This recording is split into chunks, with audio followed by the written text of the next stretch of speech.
ndeko Fumototo Basanga ya bino oboyebi malamu obolingaka mingi na ye tobeta lisolo ya matali communication autour ya sortie médiatique ya Tata Mokambe Ekolo ndeko Fumototo Basanga. Vous êtes président ya parti politique Idéal Patriote pe fondateur to visionnaire ya troisième voie mbote pe bola mbote Maman Naomi boni tolemite boni parti politique now Idéal Patriote comme son nom l'indique ezali malam ezali parti politique ya troisième voie ezali comprenez la spiritualité la science et la citoyenneté de la politique. Donc esengeli avant mutu azala acteur politique azala profondément acteur spirituel, secondement ou deuxièmement acteur scientifique ou opérateur culturel, né azala citoyen. C'est-à-dire il y a des gens qui ont fait la politique mais qui n'ont pas l'esprit de l'État. Il y a des gens qui font la politique mais qui ne connaissent pas c'est quoi le pays. Il y a des gens qui font la politique mais qui ne savent pas l'homme a combien de partis comme Bissotrobi, Moutozana Biteni Mistat, Moutozali Elimo, Moutozali Nzoto, Pe Mabele Nae. C'est-à-dire que notre terre et notre corps sont les découvertures en termes de tremplin, instruments et à développement Nzamba Pesibiso. Soko Simbi Mabele à Congo, au Simbi Nzoto Nanga. Le Kolo Simbi Moli Monanga, au Simbi Mabele Nanga. Donc, Tozo Bunda pour que Congolais n'y soient baqués. Fumototo est un nom commun à toutes les Congolaises et à tous les Congolais. Kolo Mabele, propriétaire terrien. Ezalinde Kombo Nzamba, Pesaki Moutounios, Genèse chapitre 1, verset 26. Idéal patriote, Ezali, Moto Oyo Atanandoto Naye, Akoki Kokana, pe jamais Akoki Kobeta Mboka Naye.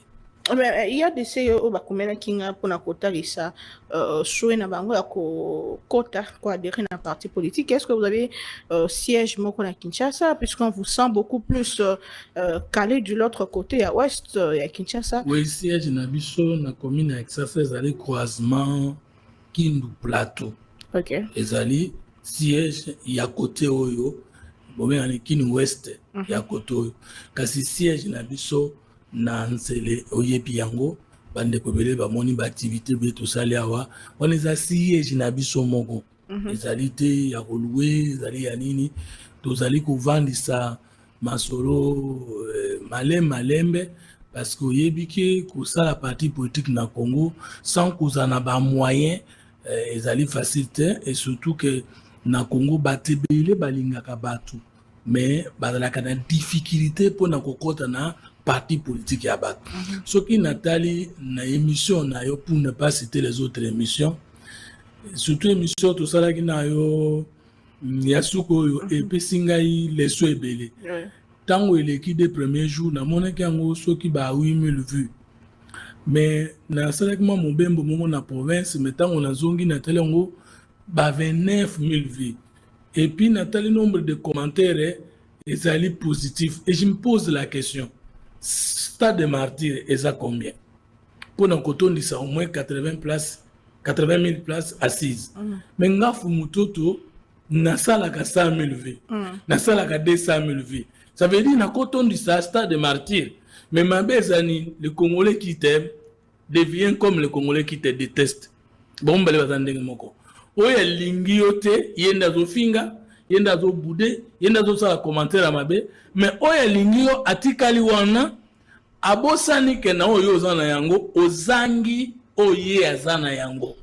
C'est-à-dire que le Congolais qui accepte Fumototo na diaspora na Kinshasa na province azo bosana ke soki adhéré na parti te soki apesi apport spirituel na yete soki apesi apport temporel na yete temps na yete esprit na yete ba idée na yete ba valeur na yete soki peut à soutenir na présence physique na yete soki azali pembeni to a convertir bato mosusu balanda schéma ya oya sepeli. Je parle pas na loba na bino te bato bolinga ngai te bino boyebi ke na pesa bino mbote tous les jours na loba na oyo yo mongo ngo vandu wana oyebi ke oyo Fumototo asalaka tant soit pe ekosunga mboka nanga ekende liboso pona ya na cour ya constitution to na réflexion ya constitution nga fana kende oluka po nyonso toyebi nyonso te mais nakoluka na esenga misolo nakoluka na esenga volonté nakoluka na esenga temps mais yo oza na matériel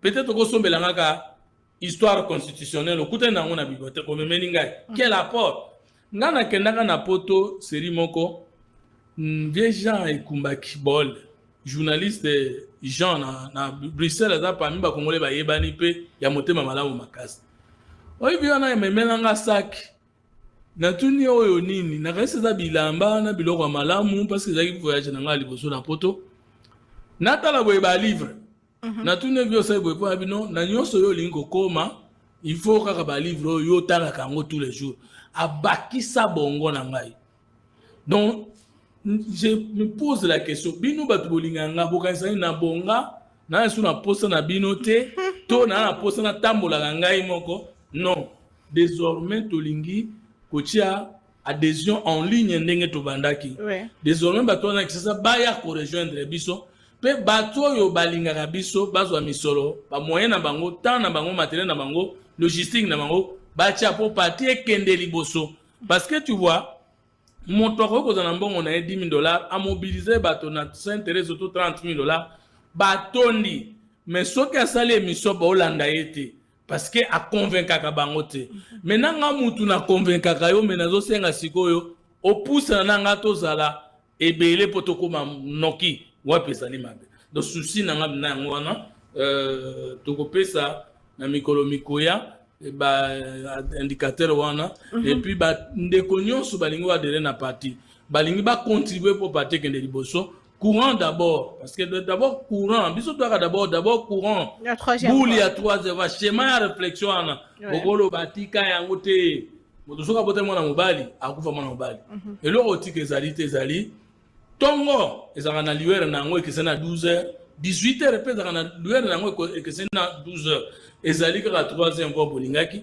ezali idéal mais nzambe asunga bongo bomi pesa merci beaucoup mbela na yo donc on peut nous contacter à travers vous na ba contact yo sur ça pona bato balingo soutenir musalo ekende liboso très bien merci beaucoup mbela na yo kani moto akolinga ko contacter papa Fumoto to komela biso na numéro is affiché na ba écran na yo soit to contacter biso via ba réseaux sociaux sur Congo Buzz ou bien sûr na Omimpila partout na ba plateforme numérique nyonso to répondre à yo pour que on me m'associer na yo puisque aimer de loin c'est bien mais soutenir c'est mieux tokota na maso na biso ya lelo sortie médiatique ya tata mokambi ekolo motuna ya liboso ya mbotoke na ba réaction ya bandeko ba suspect ba opposant ya mboka na biso puisque Martin Fayulu a aussi répondre le président Tshisekedi concernant le 3e mandat fond ya message ya tata mokambi ekolo ezalaki nini na conférence de presse wana po tomona ki ozalaki sur place ndeko Fumoto to basanga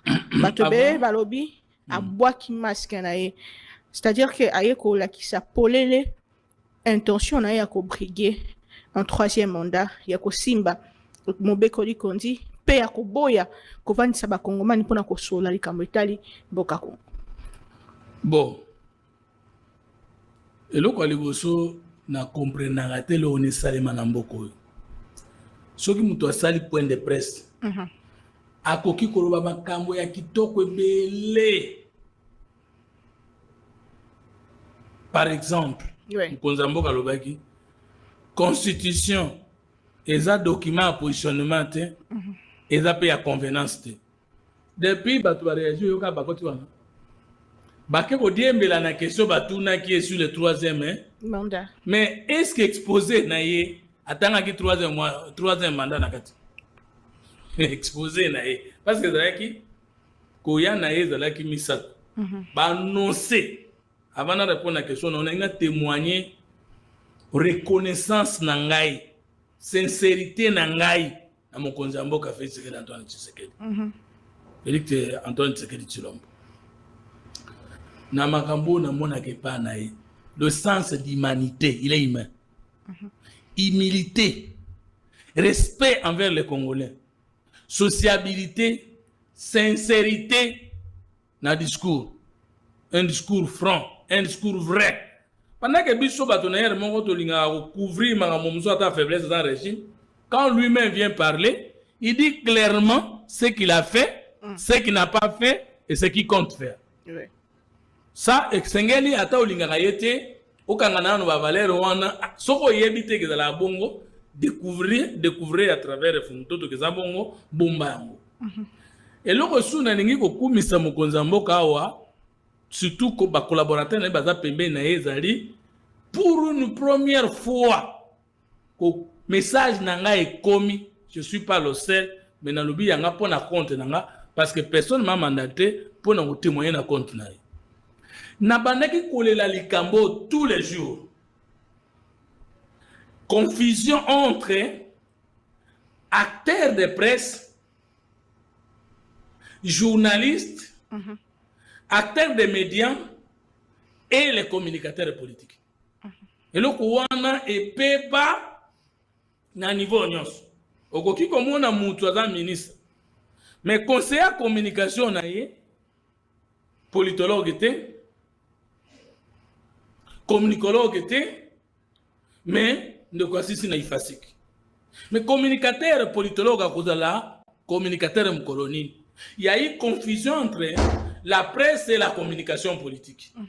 Il y a confusion entre la communication politique étudiée dans le journalisme comme option et la communication politique telle qu'elle est essentiellement étudiée en sciences politiques. Différence c'est les années.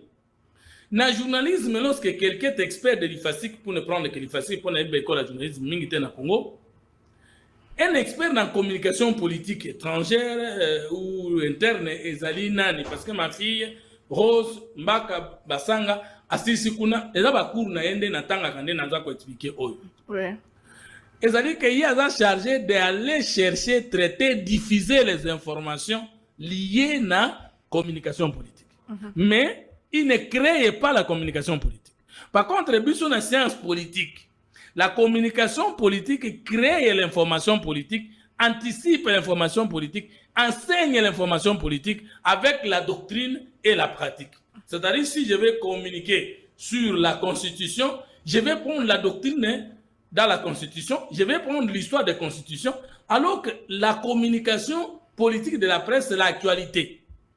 Et bien, nous avons ce qui est actualisé à 48 heures, ce combien d'heures, et ce qui est Koufi, c'est qu'il y a une chronique.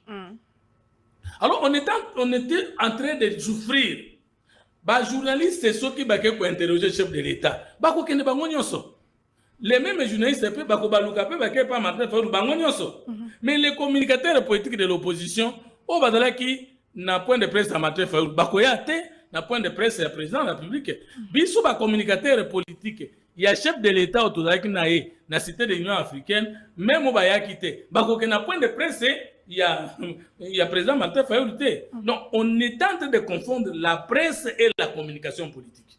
Et pour cette fois-ci, j'ai vu dans mon invitation, Bakomi, mais n'a compris n'a quitté. Ils ont point de presse, bon, n'a en quelle qualité. À tel point que n'a coûté ma journaliste Moussoussou, n'a tout ni bango, ba tout ni nga question. Yo oya wa kosala nini.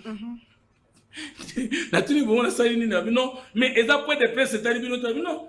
Le point de presse sera axé sur la communication politique et diplomatique du chef de l'État. Moi, j'y vais en tant que communicologue du régime. Ça, comme il peut sa valeur et à communicateur du chef de l'État. Ouais. L'andanga est très sévère. Et tant qu'on a commis, bah annoncer boy.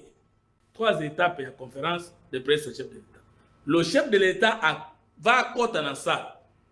Le président a causé une photo de famille avec les chefs des médias ou des organes des médias. Deuxième photo est causée là, quand la photo est liboso, par organe des médias, on a accompagné la 60aine de journalistes. Ce qui va faciliter encore une autre équipe de journalistes. Quand la place n'a pas communiqué un protocole d'État, et lobby, après, il va prendre une deuxième série de photos avec les communicateurs du chef de l'État. Et si quand on a dit oui, tout ça, les motos, toi, vas battre. Parce que tout comment on va battre fanatique, alors que Moussa la communication politique, tout ça là, et l'équipe a ministre belé, pas député belé, on va sur le côté. Et l'équipe a DG belé, la capitale prendre la défense d'un régime. Même si ce régime réalise des réalisations, 80%, c'est pas facile. Nous avons mouillé les maillots pour Nakusala Moussala Wana. Mais Moussala ne banoye bana valeur. Je sais que le chef de l'État ne nous a pas encore reçus. Mais je témoigne le début des solutions. Maintenant, tant que sali bongo, ndesikoyo nazongeli invitation nanga. Oui. Nata l'invitation nanga na ba communicateur fumutoto le numéro 1. Et ça n'a pas nani fait yo pardon liste d'entrée la ka affiché. Et ça si quand on a une invitation Natalinga vraiment numéro 1. Ah, j'ai dit, c'est que n'a pas valeur. C'est que Moussa n'a pas la réébani. Je ne dis pas que je suis spécial, mais moi, ça me fait la joie. Parce que n'a pas Moussa la prendi maman d'abord, même elle faut te koyate. Mais il y a tes poignées. Bon, ce que koya. Mais est-ce que bafuta ka moto, tout bafuta Moussa la moto? Moi, je vais te récompenser un jour. Quand l'œuvre est reconnue, l'ouvrier sera protégé. Mais quand l'œuvre n'est pas reconnue, l'ouvrier non plus. Voilà témoignage Nangaï. J'ai vu la photo du chef de l'État avec les communicateurs du chef de l'État. Donc, avant hier, donc, on a conférence de point de presse du chef de l'État. Bapé Singa pouvoir, il y a se présenter communicateur du chef de l'État, mais ce n'est pas un privilège, c'est une responsabilité. Parler au nom du chef de l'État. D'une manière non institutionnelle, bien entendu. Limbo la biso tata mokambe kolo alingaki aloba nini penza message yo bana boko esengeli bakanga na mayenyo shalobaki message na ye soki totali na bozindo Antoine Félix Tshisekedi Tshilombo na ba président balekanaki koya na ye pa ba congolais ezali ngai oyo bana luka ngai ba yebisi bino ngana musika na bino. Je suis l'un de vous comme vous, semblable à vous, socialisé à vous, malgré les fonctions qui m'élèvent et qui tentent de présenter la distance entre moi et vous. Ngayo, mamunyo sobolo barawana, boye bisanga en face, et puis botika bango baloba. Posez la question à tout le monde. Moi, je n'ai pas côtoyé beaucoup de régimes. Ok. Ngai na koko yebiso na kombo anzam, personne ne peut prouver le contraire. Ngati na botama, le seul président n'a pas ça le boko boye. Photo boye, les autres Félix Tshisekedi Antoine Tshilombo. Mais les autres, je les ai étudiés à distance. Dans la concertation nationale, à mon âge, Joseph Kabila a couvert et confirmé. Mais je n'ai jamais vu un président de ce que j'ai étudié, congolais, qui s'associe aux Congolais comme Félix Tshisekedi Antoine Tshilombo. Il voulait, par les journalistes, parler aux Congolais, par les journalistes, écouter les Congolais. C'est ça.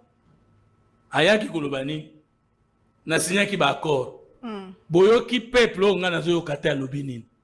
Ngai pe na yebisa peuple na nzela na bino o yazo yeba te ezani. Na likambo etali accord.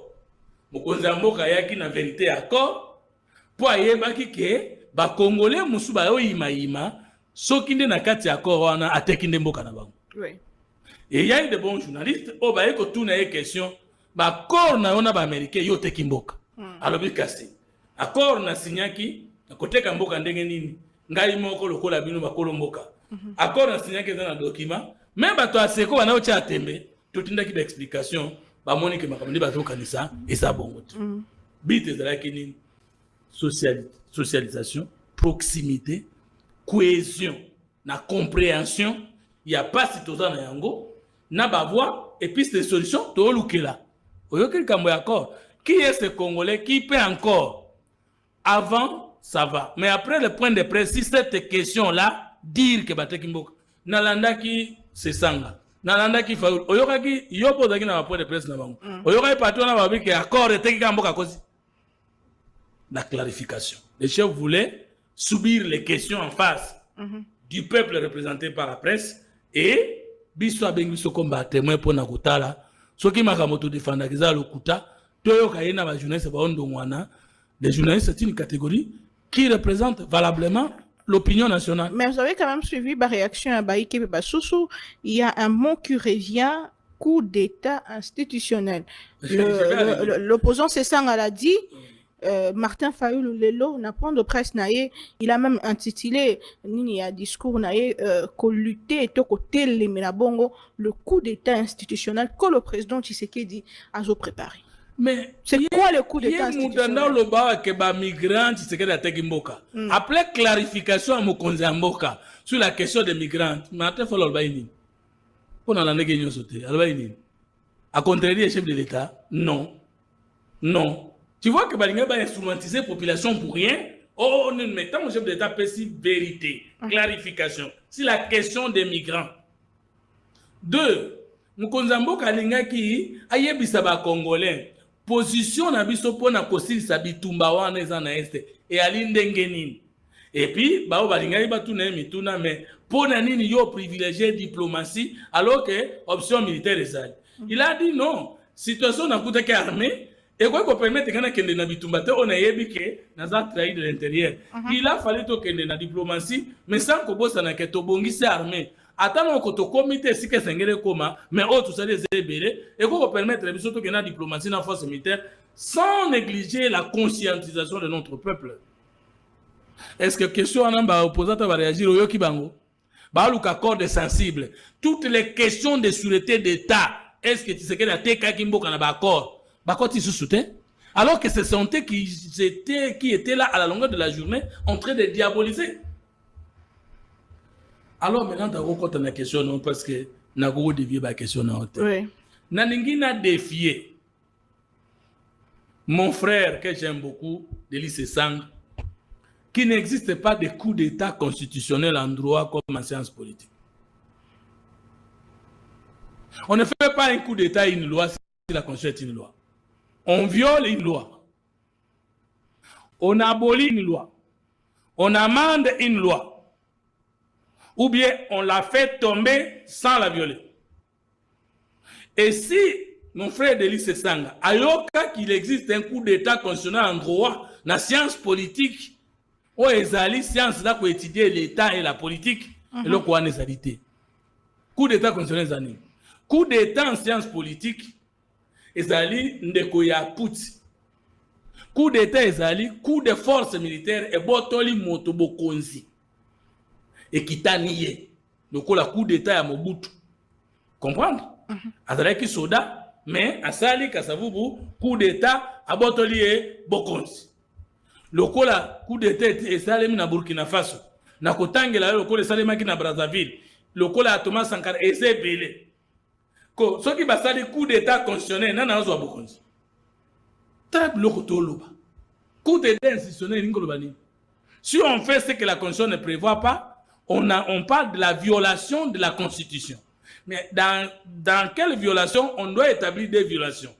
La violation intentionnelle ou la violation non intentionnelle? Mon conseil le biboye, ce qui mon conseil a violé intentionnellement la constitution. Toi, premier ministre, cause responsable à infraction à haute trahison. Mais la Constitution n'a jamais parlé du coup d'état constitutionnel. Ou bien quelle est l'autre loi de la République au Eloba que discours du chef de l'État en disant que est-ce que Ali Mabé to réfléchir sur la Constitution total à ni nezana kati ya Mabé ni babenga ngo coup d'état constitutionnel na wapi na doctrine ni en droit. Martin Fayulu kutu na ko juger était parce que il paraît qu'il y a des mathématiciens. Mais Délice Sanga yo tiki mutu wapi? Yo lelo oza yo ndeko nanga de Délice Sanga fierté ya koloba makambo ya armée. Mobosani ke na brassage mixage oyo. Na bato ba boma ba congolais balia makila na biso yo pe na kati. Ça. Omoni ndenge tukomi coup d'état constitutionnel c'est quoi? Le chef de l'État est en train de diriger ce pays avec cette constitution. Mais s'il fait lui-même le coup d'état constitutionnel de cette constitution qui n'est ni amendé ni changé jusqu'au moment où nous parlons. Mais quand le président Tshisekedi dit que, par exemple, Azana pour sa troisième mandat, mais ceux qui peuplent la paix, si et à Kondimayango, par quel mécanisme le peuple européen ça y est troisième mandat? Mais dans la constitution de Kodeni, les mathématiques ont compté parce que c'est la mathématique et peut-être qu'il n'a pas le temps de se documenter pour la mathématique sciences sociales, politique, administrative ou droit. Mais tout ça dit, n'a constitué dérivé, n'a constitué non dérivé. na constitution dérivé ezali nini, constitution originelle ezali nini. Toko kotanga article 5 ya constitution eza fait que nous muta komango. La souveraineté nationale appartient au peuple. Souveraineté linkoloba nini poto lekaka mingi mbango sato soso la makambo. Souveraineté linkoloba na science politique. L'État dit une chose, d'un être, un homme, une femme, qui n'a pas un autre pouvoir, une autre autorité, une autre décision, une contrainte ou acte de soumission, d'influence, de domination au-dessus de lui, au-dessus d'elle. Ndesu souveraineté linkoloba bonkolo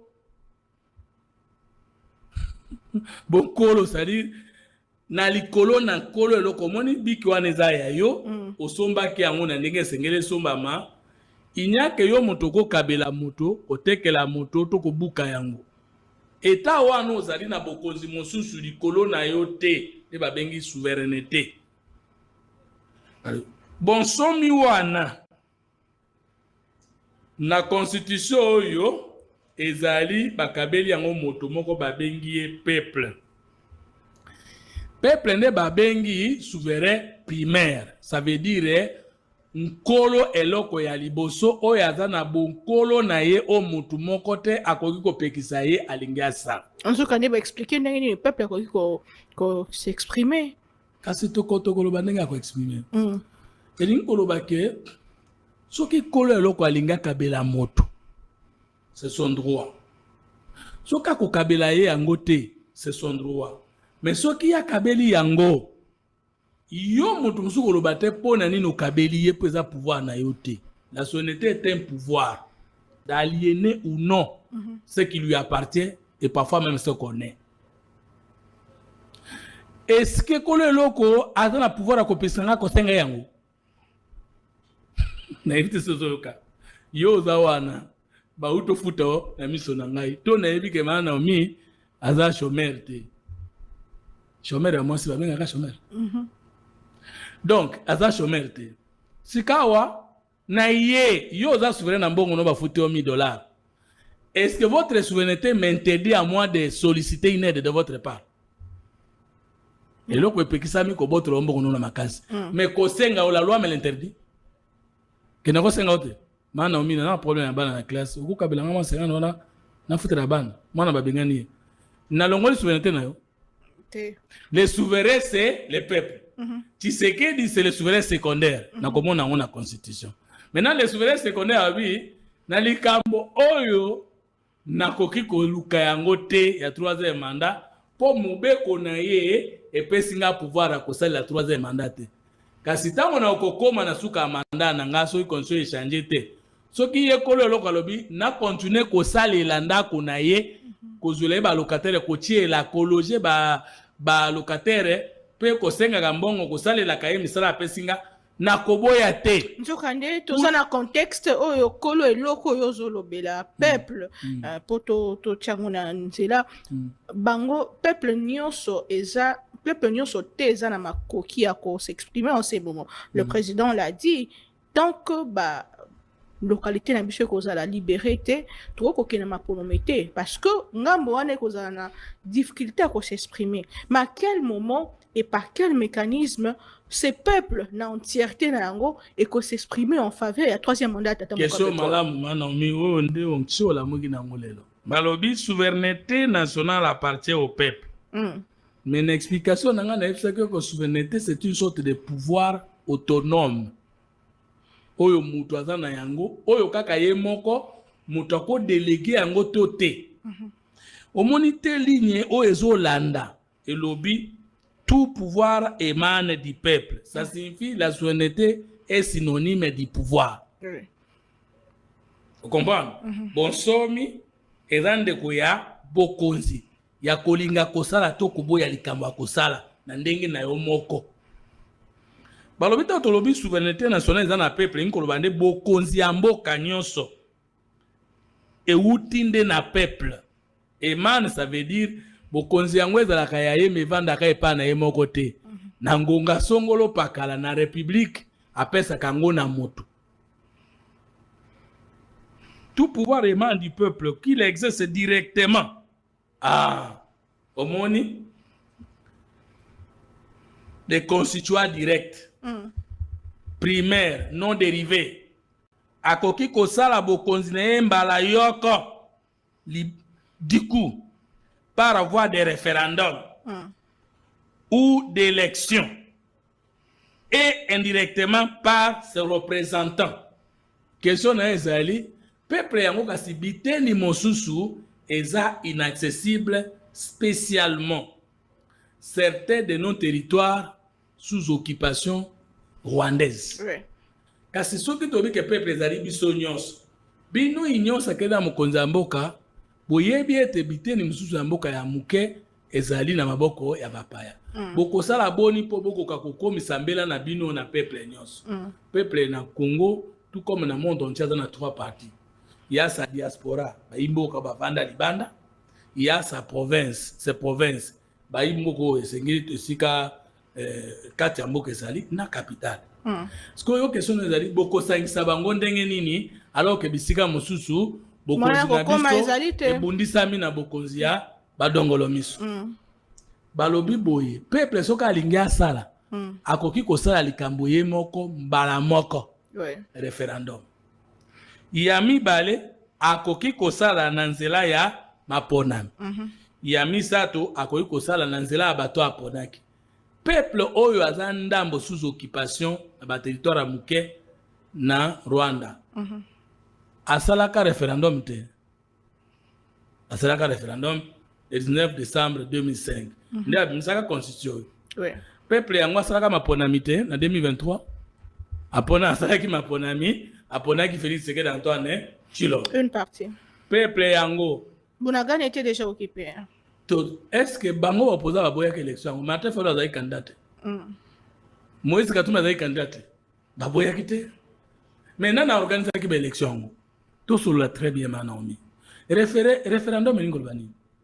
Euti koloba, elingi koloba ete document to projet à constitution, to projet à changement hymne national, to projet à kokabola, kopesa to kobakisa ete na mabele na biso na bato mune mususu. To projet à kolongola capitaine na Kinshasa parce que ba matière référendum yango. Ouais. Proposition euti na peuple. Po na ebite soki bandeko sanga oza na nkoto ba yebite. Dans les comme l'autre cas c'est grave. Quand on parle référendum, ça veut dire c'est pas le peuple qui propose. Ça veut dire il y a une autre personne qui n'est pas le peuple, n'est à proposer mais pas le peuple. N'est qu'un exemple dans le baki na yo. Bongo na yo, bafuti yo, okutinga na passe na re na sengi yo na sumuki. Opesinga oibi. C'est ça le référendum. Ça veut dire ceux qui ne sont pas le peuple, qui ont soit le pouvoir du peuple, soit qui sont les représentants du peuple, soit qui sont les élus du peuple, vont consulter le peuple pour se prononcer en faveur d'une question ou non. Vous préparez déjà la loi à référendum. Qui a qualité d'aller consulter le peuple? Oui. Ndeko Sesanga, ils ont droit, mais ils ont mis des séances politiques. Vous dites que Toko changer une nationale via le référendum. Vous dites que Toko qui, ce que tu limite changer capital, vous reconnaissez que Toko consulter le peuple par référendum. Au lobby que ce que tu limite au article 214, une partie en Boka Nabiso et ça demande un référendum. Mais dans tout nayo, qui va aller se référer au peuple? Pour référendum, mais n'ingoloba, l'opango na motia gestionnaire. Mais ekomi kobuka mir eza droit na yete foya kotuna kolondako. Mais est-ce que kolondaka asala ka référendum? Kolondaka décidera directement. Le peuple décide directement par référendum, par vote, élection ou par ses dirigeants. Ce qu'on a entendu dans la vote, le électorat n'a pas de peuple. Et l'Assemblée nationale, selon les cas. Bon, on a un référendum, ça, loi référendaire. Mais loi en c'est non opposition un peu si t'as mon comme école plus de pouvoir que mon bec oli conduit et puis ça y est. Mais la loi fondamentale belge, il y a 19 mai 1960. Et puis ça qui pouvoir constituant en an. Et puis ça qui n'a président de la République dans des chambres du Parlement. Pas ça va tous les pouvoirs. C'est ça. Mais le président de la République n'est pas n'importe qui, Maman Naomi, c'est pas une question de makasi. Na PCO souverain à liboso nani? Peuple. Oui. De là, na PCO souverain à mi balé poso sur la yomoko. Article 9. Souveraineté wana tobo konzi wana eko simba mana moto musu teka akolo nango soka PCO. Article 9 elobi boy. L'État exerce une souveraineté permanente, notamment sur les sols, les sous-sols, les eaux et les forêts, sur les espaces aériens. Constitution au président faute. Fluvial, lacustre et maritime congolais, ainsi que sur la mer territoriale congolaise et sur le plateau continental. Il y a combien de souverainetés ici? La souveraineté tout le monde qui est pas peuple kuna peuple yemoko alobi souveraineté nanga wana nazui représentant nanga qui est l'État, c'est-à-dire le grand service public. Na pesi mbula matadi abanda kosale la bonsomi nangai likolo ya biloko nangai mai nangai bibale nangai yé l'État kosala. Deuxième souverain ou deuxième personne à exercer la souveraineté c'est l'État. Maintenant soukisa article 64. Maman okoyoka ngai wana soki nzamba kosunga yoka. Le président de la République est le chef de l'État. Tout dans la bakonzi misato, mokonzi liboso peuple. Mokonzi mibale l'État. Mokonzi misato chef de l'État. C'est que tout ça là alignement to komi les souverains primaires c'est le peuple. Le deuxième souverain c'est le chef de l'État qui est le chef de deuxième souverain. Nandenge tutani. Donc tout ça bakonzi misato un peuple. Mokonzi liboso eza peuple. Mokonzi mibale eza mokonzi mboka chef de l'État. Mokonzi misato ezali l'État mbula matadi. Yoka. Omoni tango batu batanga ka constitution Maman Naomi moi kokoso moko ezali. Kokoso ya makasi ezali. Nakotanga mukanda oyo po bandeko bazolanda nga bayo comprendre. Le président de la République est élu au suffrage universel direct pour un mandat de 5 ans renouvelable. Est-ce qu'Abalobi, le chef de l'État du Congo, est élu au suffrage universel direct pour un mandat de 5 ans renouvelable? Une seule fois. Non. Bah, tu vas confondre. Non, soit chef de l'État, n'a président de la République. Chef de l'État, eza mokambi ya mboka nyonso. Ezala na mboka na babo bamenga ka chef de l'État te. Moto aza numéro 1 na mboka wana babenga chef de l'État. Ezala za républicain ou aza royal. La Belgique est un État mais n'est pas une république. La France est un État mais une république. Mandat elandakande président de la République, mandat elandaka chef de l'État te. Or, dans la notion de chef de l'État, il y a des choses. Il y a l'institution président de la République. Il y a la personne président de la République. Président de la République est lié à un mandat. Mais le chef de l'État n'est pas lié à un mandat. S'il n'y a pas les élections, le chef de l'État va continuer la fonction. Parce que la fonction des mandats, ce n'est pas le chef de l'État, c'est le président de la République. C'est pourquoi mon article 70, alinéa 3 le Biboye. À la fin de son mandat, le président de la République reste en fonction jusqu'à l'installation effective du nouveau président de la République élu. C'est alinéa de l'article 70, alinéa 2. À la fin de son mandat, ce n'est pas le chef de l'État qui a un problème de mandat. C'est le président de la République qui reste en fonction jusqu'à l'installation effective du nouveau président élu. Mais c'est Tshisekedi a des statuts.